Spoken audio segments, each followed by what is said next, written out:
John, paint for us the picture from your end of the building if we do not do this. Let's take the converse and say, what happens if we don't appropriate rainy day money by 275? As the Comptroller testified last week, sometime back, I'm kind of losing track of time. It all runs together at this point, It all runs together, sir. The state has a projected $4.3 billion shortfall, which this committee is working to address. There is at least 3 different ways to address that. It's fiscal 11 reductions, which we've just heard quite a bit of testimony about your bill. And what do you estimate those, assuming passage of 4, what do you estimate those to be?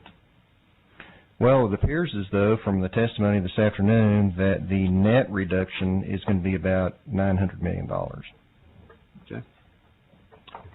So, assuming passage, you'd have that. There are also delays that could be made of payments that would occur in August of this year, moving those into the next fiscal year, thus reducing any kind of demands on cash in 11. That could be an option as well. A third option would be using the rainy day fund. Or there certainly could be a combination. And if we did none of the above, what happens? Well, when we get into the summer, and I'll let Susie provide perhaps more specificity, when we get into the summer, the state will start to run short of cash. And then what will the state do? The state would reach a point where we could not pay our bills. I heard the Comptroller say the other day that we would definitely pay our bills.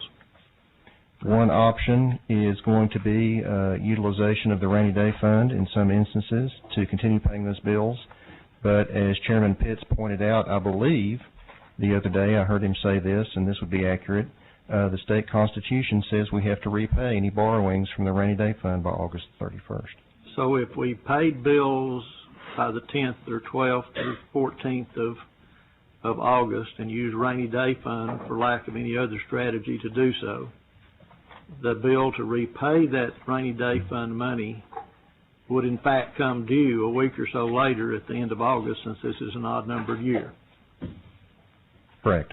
And the source of that revenue, if we took that worst case of worst case scenarios, what would happen then? We would be unable to do that payback. Thank you. Dr. Swardner. Thank you. Thank you, Mr. Chairman. Assuming the expenditure reduction in fiscal year 2011 enacted or as proposed in House Bill 275 were to be enacted, would it be, the amount that would have to be taken out of the Economic Stabilization Fund to square this biennium, would that be changed from 4.3 to 3.4 billion? Is that an accurate statement? I think, again, it could be a combination of things going on here. And you could have a reduction in fiscal 11 appropriations if you just had a long discussion about.